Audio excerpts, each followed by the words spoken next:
வணக்கம். அக்னி பரீட்சை நிகழ்ச்சிக்கு உங்களை வரவேற்கிறோம். சென்னை ஐஐடியில் அம்பேத்கர் பெரியார் படிப்பு வட்டத்தை ரத்து செய்து, அந்த படிப்பு வட்டத்திற்கான அங்கீகாரத்தை ரத்து செய்து ஐஐடி நிர்வாகம் உத்தரவிட்டிருக்கிறது. இந்த உத்தரவிற்கு எதிராக மாணவர் அமைப்புகளும் அரசியல் கட்சிகளும் களத்தில் இறங்கியிருக்கின்றன. இந்த உத்தரவை வரவேற்று மறுபுறத்திலும் அரசியல் கட்சிகளும் பல்வேறு இயக்கங்களும் தங்களது குரல்களை எழுப்பியிருக்கின்றனர். இப்படி ஒரு சூழலில் இந்து மக்கள் கட்சி தலைவர் அர்ஜுன் சம்பத் ஐஐடிக்கு அம்பேத்கர் பெயரை வைக்க வேண்டும் என்ற கோரிக்கையை எழுப்பியிருக்கிறார்.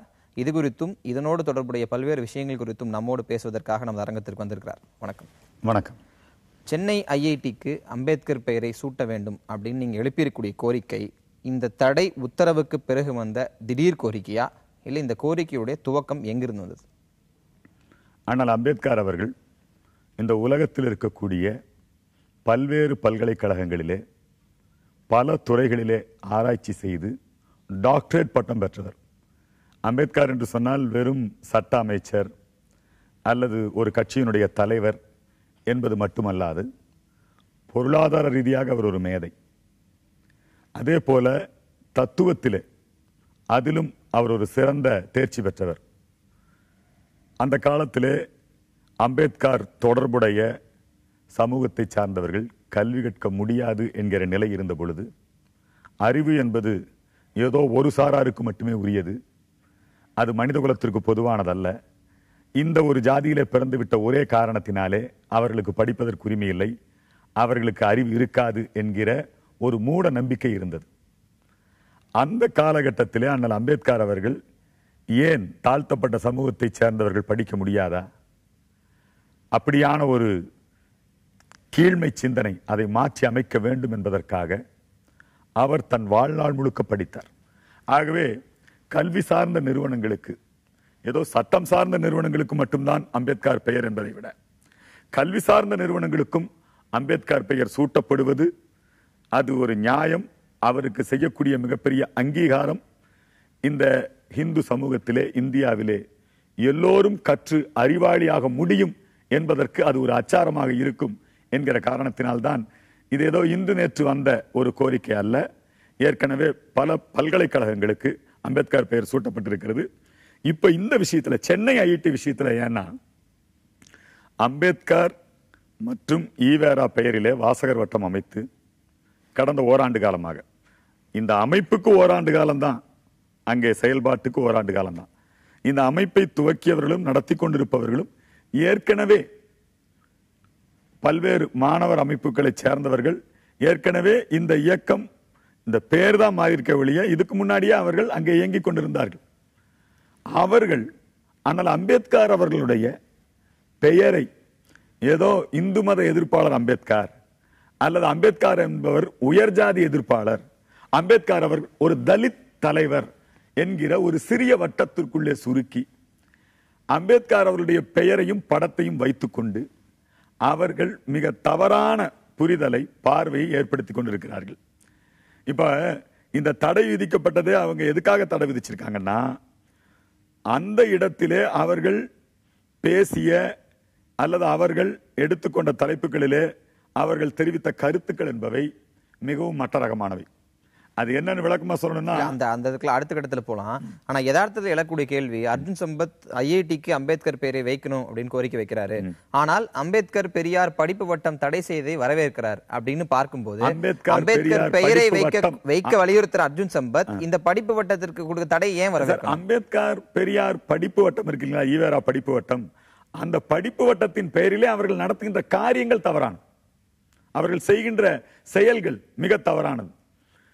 மாணவர் அப்படின்னு சொன்னாலே, ஒரு காலத்துல மாணவர் போராட்டம், சுதந்திர போராட்ட காலத்திலே பங்களிப்பு பெரியது. மொழிப்போர், அந்த காலகட்டத்திலே மாணவர்கள் போராட்டம் பங்களிப்பு பெரியது. அதே போல இப்பொழுது மாணவர்கள் சமூகம் சார்ந்த விஷயங்களிலே லஞ்ச ஊழலுக்கு எதிராக அல்லது மதுவிற்கு எதிராக அல்லது ஏதாவது நல்ல நோக்கங்களோடு அவர்கள் அங்கே காரியங்களை நடத்தினார்கள் என்று சொன்னால் நியாயமானது. ஆனால் இவர்கள் முழுக்க முழுக்க மாணவர் மன்றம் அம்பேத்கர் பெயரிலோ, ஈவேரா பெயரிலோ, விவேகானந்தர் பெயரிலோ, மாவோ பெயரிலோ, சே பெயரிலோ, ஏதோ ஒரு பெயரிலே மாணவர் மன்றத்தை வைத்துக்கொண்டு ஒரு 10 பேர் கும்பலா சேர்ந்துட்டு அவங்க நடத்தக்கூடிய நிகழ்ச்சிகள்லாம் பாத்தீங்கன்னா, நான் இந்த ஐஐடியில் நடந்த ஒரு நிகழ்ச்சி மட்டுமல்ல, இதுக்கு முன்னாடி பல்வேறு கல்வி நிறுவனங்கள்ல கல்வி நிலையங்கள்ல நடந்த செய்திகளை எல்லாம் தொகுத்து சொல்றேன். சட்டக்கல்லூரியில் என்ன நடந்தது? ஒரு சாதி பிரச்சனை உருவாக்குனாங்க, தொலைக்காட்சியில் நேரடியாக ஒளிபரப்புனாங்க. எந்த அளவிற்கு அங்கே சாதி உணர்வு ஊறி போயிருந்தது என்பது உங்களுக்கு தெரியும். இந்த ஐஐடி சம்பவத்துக்குள்ள நம்ம அதை பத்தி பேசிட்டு இருக்கிறதுனால பிரதமர் நரேந்திர மோடியுடைய ஆட்சியை விமர்சனம் செய்து கூட்டம் நடத்தினார்கள். நில எதிர்ப்பு, நில கையெழுப்பு மசோதாவுக்கு எதிராக கருத்தரங்குகள் நடத்தினாங்க. அரசை விமர்சிக்கக்கூடிய உரிமை என்பது இந்த மாணவர்களுக்கு கிடையாது, அதனால இந்த நடவடிக்கை எடுக்கப்பட்டது அப்படின்னு ஐஐடி தரப்புல சொல்லப்படுது. அரசை விமர்சிக்கும் உரிமை மாணவர்களுக்கு கிடையாதா? ஐஐடி தரப்புல சொல்லப்படுது அப்படின்னு சொன்னா, ஏதோ ஐஐடியில் இருக்கிற எல்லா மாணவர்களும் இதை சொல்லல, இதோ அரசாங்கத்தை விமர்சிட்டாங்க அப்படிங்கிறதுக்காக அல்ல. அவர்களுடைய விமர்சனங்கள் நாகரிகமானதாக அல்ல, அவர்களுடைய விமர்சனங்கள் ஒரு நேரடியானது அல்ல. முழுக்க முழுக்க அம்பேத்கர், அதாவது குறிப்பா நரேந்திர மோடி அவர்களையும் ஸ்மிருதி இராணியையும் சம்பந்தப்படுத்தி மிக கொச்சையாக அருவருக்கத்தக்க வகையிலே பேசினார்கள். மத்திய அரசில் பாரதிய ஜனதா பொறுப்பேற்ற காலகட்டங்களுக்கு பிறகு இந்து அமைப்புகள், இந்துத்துவ சிந்தனைகளுடையவர்களுடைய பிரச்சாரங்கள், அந்த கருத்தரங்கள் ஒரு பக்கம் நடந்துட்டு தான் இருக்கு. அதை அனுமதிக்கும் போது இதை ஏன் அனுமதிக்க கூடாது, ஏன் இதை தடை விதிக்கிறீங்க அப்படின்னு கேட்கறாங்களே. அதாவது சார், அவங்க கருத்தரங்கம் நடத்துறதோ விமர்சனம் பண்றதோ யாரும் எதிர்க்கல, தரக்குறைவா நடத்துறாங்க. மிக மோசமாக அவர்கள் பேசுகிறார்கள், அருவருக்கத்தக்க வகையில பேசுகிறார்கள். இதுதான் காரணம். அந்த ஐஐடி வளாகத்தில் இருக்கக்கூடிய அது ஒரு மாணவர் அமைப்பல்ல, அது ஒரு வாசகர் வட்டம். அதுக்கு அந்த அரங்கத்தை பயன்படுத்துறாங்க, ஐஐடி லோகோவை பயன்படுத்துறாங்க, அங்க இருக்கிற எல்லா விதமான அந்த சாதனங்களையும் குறியீடுகளையும் அவங்க பயன்படுத்துறாங்க. இப்ப தடை விதித்திருக்கிறது மாணவர் அமைப்பிற்கான தடை அல்ல. இதை தப்பா அப்படி கொண்டு போறாங்க. இது அவங்க இந்த வசதிகளை, நீங்க உங்க கருத்துரிமை நீங்க வெளியே போய் சொல்லுங்க, என்ன வேணா விமர்சனம் பண்ணுங்க. ஆனா அந்த ஐஐடி வளாகத்துக்குள்ள இருந்து கொண்டு திட்டமிட்டு நீங்கள் இப்படி கொச்சையாக அருவருக்கத்தக்க வகையில நீங்க பண்றது தவறுன்னு தான் இன்னைக்கு அந்த தடை உத்தரவு. நீங்க சொல்ற அந்த அருவருக்கத்தக்க விஷயங்கள் எவை அப்படின்னு உங்களால சொல்ல முடியுமா? நானே சொன்னேன், அந்த விஷயத்தை தாண்டி வேற என்ன விஷயங்களை அவங்க பேசுறாங்க? ஏன்னா அவர்கள் சொல்றது என்னன்னா, பெரியார் என்கிற பெயருக்காகவும் அம்பேத்கர் என்கிற பெயருக்காக இந்து மக்கள் கட்சி எதிர்க்குது அப்படின்னு சொல்றாங்க. அம்பேத்கர் பெயருக்காக இந்து மக்கள் கட்சி எதிர்த்தால் நாங்கள் அம்பேத்கர் பெயரை சூட்ட வேண்டும் என்று வலியுறுத்த மாட்டோம். ஈவேரா பெயரை நாங்கள் எதிர்க்கிறோம். ஈவேரா பெயர்ல அங்க ஐஐடிக்கு வைக்கணும்னு சொல்றது எந்த வகையிலும் நியாயம் இல்ல. ஈவேரா பெயர்ல ஏற்கனவே பல்கலைக்கழகம் எல்லாம் இருக்கு. அதனால ஈவேரா கொள்கைகளுக்கு இங்க என்ன வேலை எனக்கு தெரியல. ஐஐடியில ஈவேரா படிச்சவங்களே ஆகாதுன்னவர், எனக்கு முட்டாள்கள் போதுன்னு சொன்னவர், புரியுதுங்களா? ஈவேரா கொள்கைக்கு அங்க இடம் இல்ல. ஆனால் அம்பேத்கர் அப்படி அல்ல, அவர் மிகப்பெரிய அறிவாளி. அம்பேத்கர் என்கிற ஆளுமையையும் உலக அளவுல, ஏதோ இந்திய அளவிலோ அல்லது இந்த தமிழ்நாடு அளவுல அம்பேத்கரை பத்தி நம்ம ஒரு சொம்புக்குள்ள அடைக்க முடியாது. அவர் ஒரு பெரிய ஞான கங்கை, உலகம் முழுக்க போற்றக்கூடிய ஒரு மிகப்பெரிய அறிவாளி. அவரை இவரை இந்த தமிழ்நாட்டுக்கு வெளியே கூட போகாத, போயிருக்கலாம் வந்திருக்கலாம். அதாவது அறிவளவுல இந்த மாதிரியான ஒரு குறிப்பிட்ட ஜாதியை எதிர்த்து பார்ப்பனிய வெறுப்புணர்வோடு அவர்கள் செயல்படுகின்ற இந்த ஈவேராவையும் அம்பேத்கரையும் ஒப்பிடுவது என்பது அது மிக முட்டாள்தனமானது. அம்பேத்கர் கொள்கை வேற, ஈவேரா கொள்கை வேற. நாங்கள் அம்பேத்கர் கொள்கைகள் அங்கே ஆய்வுக்குட்பட்டவை, ஆய்வுக்குட்பட்டவை இல்ல, அது ஏற்றுக்கொள்ளக்கூடியவை. ஆனா ஈவேராங்கிற பேர்ல இவங்க ஈவேரா கொள்கை என்ன? பிள்ளையார உடைக்கணும், கடவுளை கும்பிடுறவன காட்டு முறாடின்னு திட்டணும், அயோக்கியன்னு சொல்லணும். இதான் தில்லை நடராஜனையும் ஸ்ரீரங்கநாதனையும் பீரங்களை வச்சு பழக்கணும், பாப்பானையும் பாம்பையும் பார்த்தா பாம்பை விட்டுறணும், பாப்பானை அடிக்கணும். இந்த கொள்கைக்கு ஐஐடியில் என்ன வேலை? ஐஐடியில ஜாதி பிரச்சனை எப்படி வந்தது? ஐஐடியில ஜாதி, சட்டக்கல்லூரி மாணவர்கள் மத்தியில் ஜாதி உணர்வு எப்படி வந்தது? இதெல்லாம் இவர்கள் திட்டமிட்டு சாதிய ரீதியான பதட்டத்தை ஏற்படுத்தி உள்நோக்கத்தோடு இவர்கள் செயல்படுகிறார்கள். இவர்களுக்கு எஜமானர்கள் வெளியில இருக்கிறார்கள். நீங்க ஐஐடிக்கு அம்பேத்கர் பெயரை சூட்ட வேண்டும், அம்பேத்கர் ஒரு மிகப்பெரிய தலைவர் அப்படின்னு சொல்றீங்க. ஆனா ஐஐடி போன்ற உயர்கல்வி நிறுவனங்களில் தலித் மாணவர்களுக்கு, பழங்குடியின மாணவர்களுக்கு, இன்னும் சொல்ல போனால் பிற்படுத்தப்பட்ட மாணவர்களே ஒரு பகுதியினருக்கு போதுமான இடஒதுக்கீடு வழங்கப்படுவதில்லை. ஒரு போதுமான அளவு இடஒதுக்கீடு வழங்கப்படுவதில்லை. அவர்களுடைய பிரதிநிதித்துவம் என்பது சரியான வகையில் இருந்திருந்தால் இது போன்ற தடைகளை நிர்வாகம் விதிக்க சற்று யோசித்திருக்கும் அப்படின்னு சொல்றாங்களே. இது யாருடைய குற்றம்? கடந்த 60 ஆண்டு காலமாக தமிழகத்திலே திராவிட இயக்கங்கள் தான் ஆட்சி பொறுப்பில் இருக்கிறது.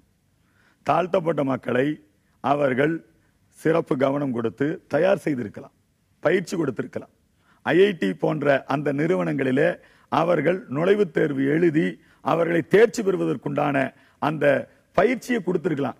அரசாங்கம் இவங்க கிட்ட இருக்கு, ஆட்சி இவங்க கிட்ட இருக்கு, அதிகாரம் இவங்க கிட்ட இருக்கு. 67க்கு பிறகு இவங்க தானே, ஏன் இவங்க திராவிட இயக்கங்களை தயார் பண்ணல? அம்பேத்கர் பெயரை சூட்ட வேண்டும் கோரிக்கை வைக்கிற அர்ஜுன் சம்பத் ஐஐடியில் தலித்துகளுக்கு இடஒதுக்கீடு வேணுங்கிற கோரிக்கை வலியுறுத்துவாரா? நிச்சயமாக. இடஒதுக்கீடு என்பது குறித்த எங்களுடைய பார்வை, இடஒதுக்கீடு என்பது அண்ணல் அம்பேத்கர் வழியில இருக்க வேண்டும். அம்பேத்கர் அவர்கள் இடஒதுக்கீடு எதுக்காக கொண்டு வந்தார்னா, ஜாதி ஏற்றத்தாழ்வுகளை மாற வேண்டும், தீண்டாமை இழிவுகள் ஒழிய வேண்டும், வாய்ப்பு மறுக்கப்பட்டவர்களுக்கு வாய்ப்பு கொடுக்க வேண்டும் என்பதற்காகத்தான், தீண்டாமையை ஒழிக்க வேண்டும் என்பதற்காகத்தான் ஆனால் அம்பேத்கர் அவர்கள் இடஒதுக்கீடு கொண்டு வந்தார். ஈவேரா என்பவர் இடஒதுக்கீடு என்பது எதற்காக கொண்டு வந்தார் என்றால், ஜாதிகள் வாழ வேண்டும், வகுப்பு வாரி பிரதிநிதித்துவம் என்று சொல்லக்கூடிய ஜாதி வாரியாக பிரிக்கின்ற, அதனாலதான் ஜாதி சங்கங்கள் உருவாச்சு. ஈவேராவுடைய அணுகுமுறை என்பது வேறு, அண்ணல் அம்பேத்கர் அவருடைய அணுகுமுறை என்பது வேறு. பெரியார் கொள்கைகளுக்கு ஐஐடியில் என்ன வேலை அப்படின்னு கேட்கக்கூடிய நீங்க, இந்துத்துவ கொள்கைகள் ஐஐடியில் பேசலாம் அப்படின்னு சொல்லுவீங்களா? இந்துத்துவ கொள்கைகள் என்பது விஞ்ஞானம் சார்ந்தது, இந்துத்துவ கொள்கைகள் என்பது மெய்ஞானம் சார்ந்தது. இந்துத்துவ கொள்கைகள் என்பது நம்முடைய பண்டைய ஞான தொகுப்பு. இந்துத்துவ கொள்கைகளுக்கு தான் ஐஐடியில் வேலை, ஈவேரா கொள்கைகளுக்கு ஐஐடியில் வேலை இல்லை. ஈவேரா ஒரு குறிப்பிட்ட எல்லையை தாண்டி சிந்திக்க கூடாதுங்கிற பகுத்தறிவு என்கிற பெயரிலே முட்டாள்கள் தான் தங்களுக்கு வேண்டும் என்று சொன்னார். ஆகவே ஈவேராவோட கொள்கை என்பது என்ன, அது அம்பேத்கருடைய கொள்கையோட எப்படி ஒப்பிட முடியும்? அம்பேத்கர் ஒரு தேசியவாதி, ஈவேரா ஒரு பிரிவினைவாதி. அம்பேத்கர் ஒரு சுதந்திர போராட்ட வீரர், ஈவேரா இந்தியாவிற்கு சுதந்திரமே வேண்டாம் என்று சொன்னவர். ஆனால் அம்பேத்கர் அவர்கள் இந்திய சுதந்திரத்தை கொண்டாடினார். ஈவேரா அவர்கள் இந்திய சுதந்திரத்தை கருப்பு தினமாக அறிவித்தார். நீங்க சொல்ற விஷயங்கள்ல இருந்து பார்த்தா, பெரியார் இந்து மதத்தில் இருக்கக்கூடிய சாதிய ஒடுக்குமுறைகளை எதிர்த்து களமாடியவர், அதில் இருக்கக்கூடிய சாதிய ஒடுக்குமுறைகளுக்கு எதிராக போராடக்கூடிய அந்த போராட்டத்தின் எல்லை தான் கடவுள் மறுப்பு அப்படின்னு பெரியாரி ஆதரவாளர்கள் சொல்றாங்க. அம்பேத்கரை பொறுத்தவரை இந்து மதத்தில் தாழ்த்தப்பட்ட தலித் மக்களுக்கு போதுமான மரியாதையும் இடமும் இல்லை என்பதற்காக இந்து மதத்தை துறந்து புத்த மதத்தை துறவியவர். இவர்கள் இருவருமே இந்து மதம் மேல் கொண்டிருந்த பார்வை ஒன்றாகத்தான் இருக்கு. அப்ப நீங்க எந்த விதத்துல வேறுபாடு சொல்றீங்க? இந்து மதம் மேல் அம்பேத்கர் கொண்டிருந்த பார்வை என்பது வேறு, ஈவேரா கொண்டிருந்த பார்வை என்பது வேறு. இந்து மதத்தை சீர்திருத்துவதற்கு ஆனால் அம்பேத்கர் முயற்சித்தார். அந்த முயற்சியிலே அன்றைய காலகட்டத்திலே அவர் தன் வாழ்நாள் முழுக்க இறுதி வரை சீர்திருத்த வேண்டும். தர்மத்தின் வழியிலே, தர்மத்தின் பாதையிலே, இந்த பக்தி, இந்த ஆன்மீகம், இந்த பாதையிலே தாழ்த்தப்பட்ட மக்களுக்கும் இடம் இருக்க வேண்டும் என்று அவர் போராடினார். எதுக்காக போராடினார்? ஆலயத்துக்குள்ள போகணும்னு ஏன் போராடினார்? குளத்துல தண்ணி எடுக்கணும்னு ஏன் போராடினார்? ஆனால் அம்பேத்கர் அவர்கள் அவர் இதை சீர்திருத்த நினைத்தார். ஒழித்து கட்ட நினைக்கல. இந்து மதத்துல சாதிய பாகுபாடு இருந்துச்சு அப்படின்னு ஒத்துக்கிறீங்க? இருந்திருக்கு. அதை மாற்றி அமைப்பதற்கு ஆனால் அம்பேத்கர், ராமானுஜர், காந்தியடிகள், பாரதியார், எத்தனையோ சீர்திருத்தவாதிகள் வந்து அதை சீர்திருத்தி இருக்கிறார்கள். ஆனால் இந்த சீர்திருத்தம் என்கிற இந்த வார்த்தையை மிக தவறாக பயன்படுத்தியவர் ஈவேரா. அவர் சீர்திருத்த நினைக்கல, அதை கெடுக்கணும்னு நினைச்சார். அப்ப அம்பேத்கர் காட்டி கொடுத்தார். அம்பேத்கர் இந்து மதத்தை விட்டு வெளியேறியதற்கான காரணம் என்ன சார்? இங்கே இருக்கக்கூடிய இந்த ஆதிக்க உணர்வு படைத்தவர்களுக்கு ஒரு பாடம் புகட்ட வேண்டும் என்பதற்காகத்தான். இப்ப குழந்தை இருக்கு, நல்லா படிக்கலன்னு மிரட்டுறோம், அல்லது தாம என்ன பண்றோம், அவனை வெளியே நிக்க வச்சிடறோம்னு வைங்க. அந்த குழந்தை முரண்டு பிடிச்சிட்டு தனி குடித்தனம் போகுதா இல்லையா? அப்படி தனி குடித்தனம் போகும்போது கூட திரும்ப தாய் வீடு வந்துடலாம். எப்ப பௌத்தரா மாறினார்? அவர் ரொம்ப கடுமையான விமர்சனங்களை இந்த இந்து மதவாதிகள் மீது வைக்கிறார். அண்ணல் அம்பேத்கர் அவர்கள் இந்த ஜாதி பேசிட்டே இருந்தீங்கன்னா நீங்க விளங்கவே மாட்டீங்க, இதெல்லாம் சொல்றாரு. இந்த புரோகிதம் இதெல்லாம் விளங்க மாட்டீங்க, இதெல்லாம் ரொம்ப தெளிவாக அவருடைய எழுத்துக்களை சொல்றார். ஆனால் பல நேரங்களிலே இந்த இந்து சமயத்தை சீர்திருத்துவதற்கு அவர் நல்ல அறிவுரைகளையும் வழங்குகிறார். முஸ்லிம்களை பாருங்கள், கற்றுக்கொள்ளுங்கள். அவர்கள் ஒரு வேத நூலை வைத்திருக்கிறார்கள், அவர்கள் ஒரு கடவுளை வைத்துக் கொண்டிருக்கிறார்கள், ஒற்றுமையாக இருக்கிறார்கள். ஆனால் நீங்கள் பல கடவுள்கள், பல வேத நூல்கள் இப்படி எல்லாம் இருக்காதீங்க. பகவத்கீதை ஏத்துக்குங்க, ஒரு வேத நூலா வச்சுக்குங்க, ஒன்றுபட்டு இருங்க, ஜாதி வித்தியாசம் பார்க்காதீங்க. ஆனால் அம்பேத்கர் இந்துக்களுக்கு கூறிய அறிவுரை, பிரிவினையின் பொழுது ஏராளமான தாழ்த்தப்பட்ட மக்கள் அங்கே சிந்து மாகாணத்திலே, பஞ்சாபிலே இருக்கிறார்கள். அவர்களுக்கெல்லாம் அம்பேத்கர் வேண்டுகோள் வைக்கிறார், அம்பேத்கர் அறிக்கை கொடுக்கிறார்.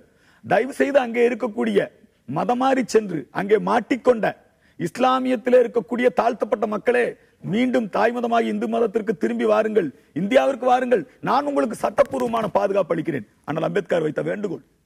அம்பேத்கர் இந்து மதத்தை சீர்திருத்த நினைத்தார், தீண்டாமையை ஒழிக்க நினைத்தார், சாதி ஏற்றத்தாழ்வுகளை மாற்றியமைக்க நினைத்தார், சமத்துவம் காண முயற்சி செய்தார் அண்ணல் அம்பேத்கர். ஆனால் ஈவேரா அவர்கள் சாதி சங்கங்களை உருவாக்கினார். பிரிட்டிஷாருடைய பிரிச்சாளும் சூழ்த்தி என்று சொல்லக்கூடிய ஜாதிவாரி அந்த பிரதிநிதித்துவத்திற்கு ஈவேரா அவர்கள் இடம் கொடுத்தார். ஜாதி வாரியா மக்களை பிரிக்கணும், போனவொன்னே என்ன ஜாதின்னு ஸ்கூல்ல கேட்கிறான். இல்ல, முறையான இடஒதுக்கீடு அனைத்து சாதியை சேர்ந்த மக்களுக்கும் வழங்கப்பட்டிருந்தால் சாதிவார இடஒதுக்கீடுங்கிற கோரிக்கையே வந்திருக்காதே. அதை ஊக்குவித்தது இந்து மதமும் இந்து மதத்தின் நூல்கள் தான் சொல்றாங்க. மக்களுக்கான இடஒதுக்கீட்டை ஒருபோதும் ஈவேரா ஆதரித்ததில்லை. ஈவேரா தாழ்த்தப்பட்ட மக்களுக்காக எப்பொழுது போராடினார் என்று சொன்னால், காங்கிரஸ் கட்சியிலே இருந்தவரை, காங்கிரஸ்காரராக இருந்தவரை ஈவேரா அண்ணல் காந்தியடிகளுடைய வழிகாட்டுதலை ஏற்றுக்கொண்டு அங்கே வைக்கத்திலே சென்றார். ஆனா அவர் இங்க திராவிடர் கழகத்தை துவக்கிய பிறகு ஒரு முறையாவது ஆலய நுழைவு போராட்டம் நடத்தி இருக்கிறாரா? நடத்தியதில்லை. இதுதான் ஈவேரான் நீங்க சொல்லக்கூடிய பெரியார் முன்வைத்த கொள்கைகளின் அடிப்படையில் தான் அனைத்து சாதியினரும் அர்ச்சகராகலாம் அப்படிங்கிற சட்டத்தை நிறைவேற்ற அடுத்து வந்த திராவிட கட்சியில் முனைந்தன.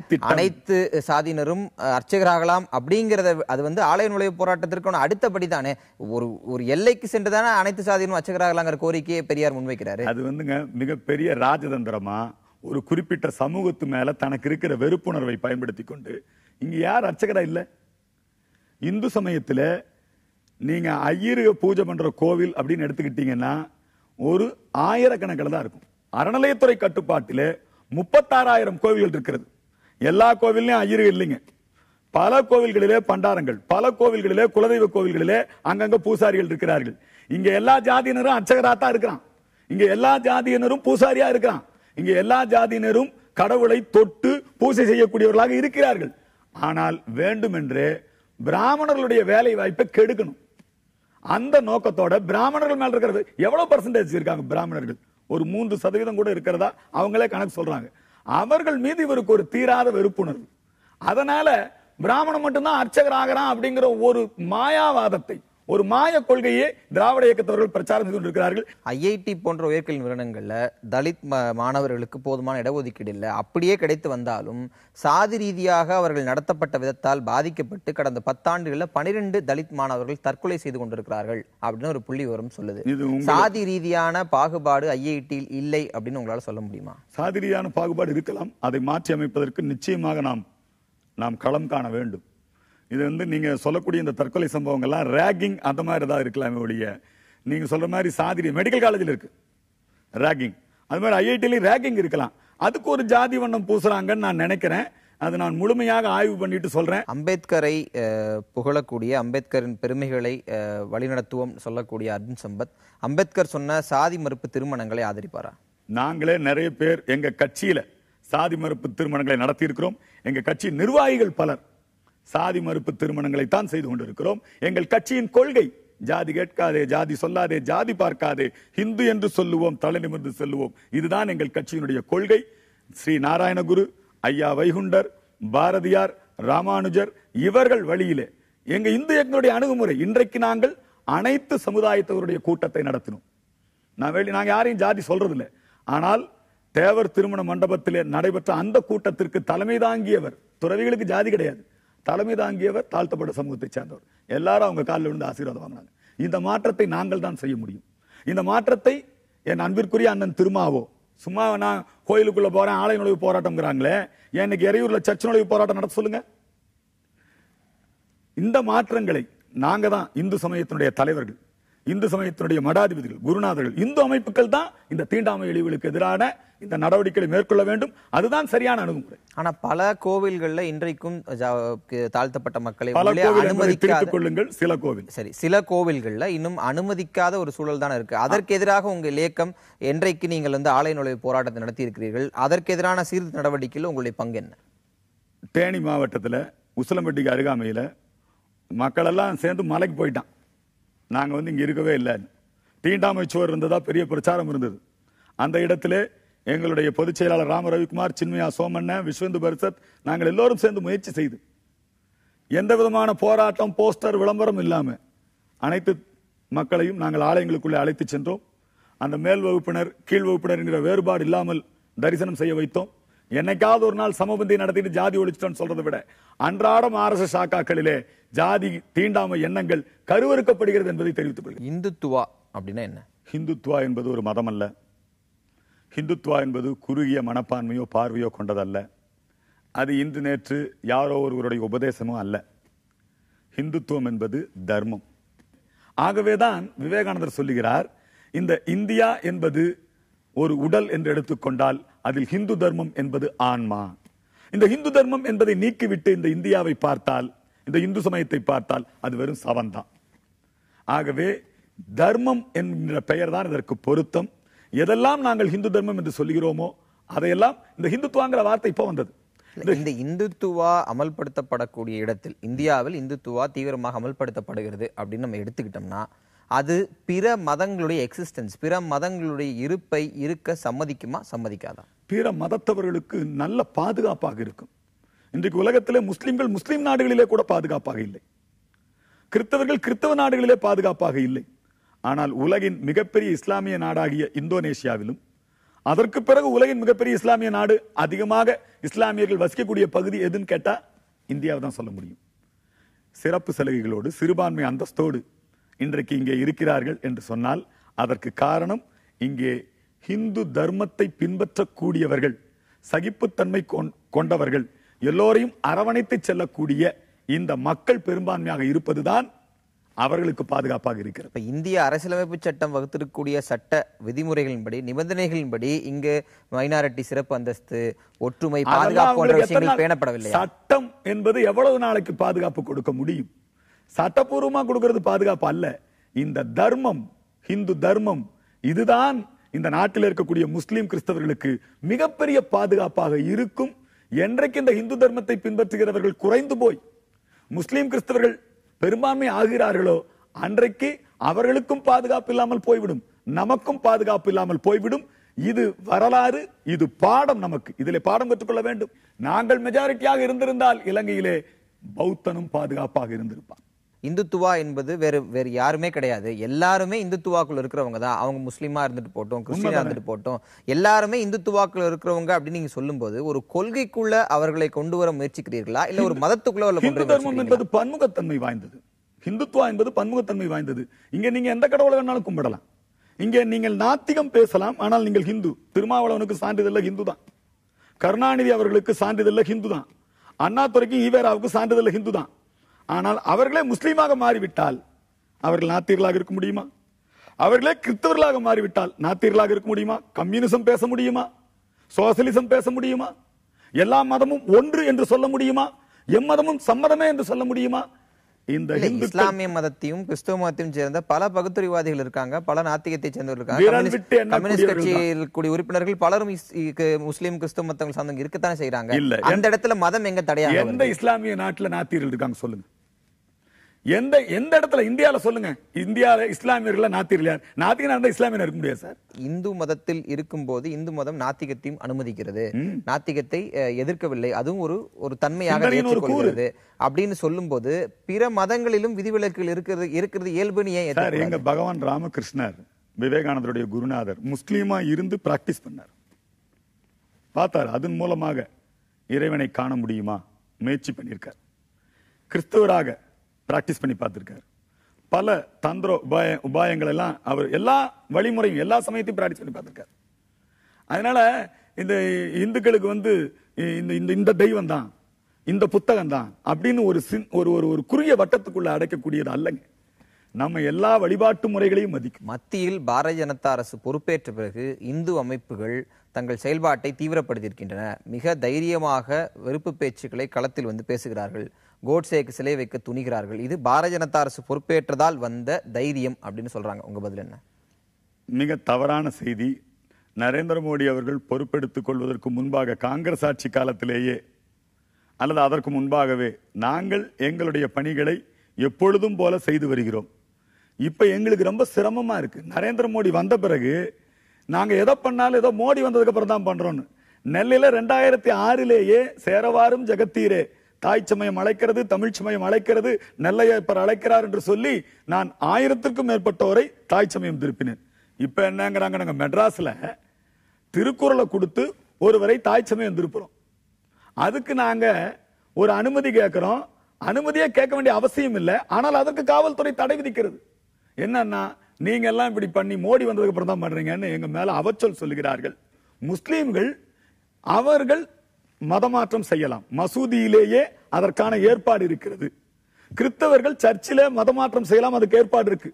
எங்க கோவில்கள்ல போய் நாங்க தாய் சமயம் திரும்புறோம்னா அரசு அதிகாரி உட்கார்ந்துகிட்டு உங்களுக்கு அனுமதி இல்லைங்கிறாங்க. இது என்ன நியாயம்? இந்து மதத்தை விட்டு பல காரணங்களால் முஸ்லிம் மதத்திற்கோ இல்ல கிறிஸ்தவ மதத்திற்கோ இல்ல வேறு மதங்களுக்கோ திரும்பக்கூடியவர்கள், நீங்கள் சொல்லுவது போன்று அந்த மதங்கள்ல அவர்களுக்கான உரிமைகள் சரியா கொடுக்கப்படல அப்படின்னா அவர்கள் தானாகவே இந்து மதத்துக்கு திரும்புவாங்களே. நீங்க அது ஒரு நிகழ்ச்சியாக ஏற்பாடு செய்ய வேண்டிய தேவை என்ன? தானாகவே திரும்புகிறார்கள், அங்கே ஏமாற்றப்பட்டு திரும்புகிறார்கள். ஏன்னா பல சர்ச்சுகள்ல இன்றைக்கு அந்த டிவைன் பிளேஸ்னு சொல்லக்கூடிய அந்த இடத்துக்கு அவங்க போக முடியாது. தனித்தனியாக கூண்டு கட்டி வச்சிருப்பாங்க. அவங்க கல்லறை சிமெட்ரிஸ், அதுல கூட தாழ்த்தப்பட்ட மக்கள் அவங்க அடக்கம் செய்யறதுக்கு தனி இடம் தான், அங்கேயும் இரட்டை டம்ளர் தான். இதனால் சோர்வடைந்து விட்ட அவர்களுக்கு நாங்கள் மீண்டும் தாய் சமயம் திரும்புவதற்கான ஏற்பாடுகளை செய்து கொடுக்க வேண்டியது எங்களுடைய கடமை. எங்க போவாங்க அவங்க? நாங்க தான் அவங்களை சேர்த்துக்கணும். தமிழ்நாட்டில் எல்லா தொலைக்காட்சியிலையும் ஏசு அழைக்கிறார் பிரச்சாரம் பண்றாங்க. தனியா தொலைக்காட்சி வச்சு அவங்க நிறைய பிரச்சாரம் பண்றாங்க, மதம் மாத்துறாங்க. ரேடியோக்கள்ல தெருக்கள்ல விளம்பரம் பண்றாங்க, ஜெப கோபுரம் வச்சு பண்றாங்க. எங்களுக்கு நாங்க போய் பிரச்சாரம் பண்ணுவதற்கு தடை. எங்க கல்வி நிலையங்கள்ல இந்து சமய வகுப்புகள் இல்ல.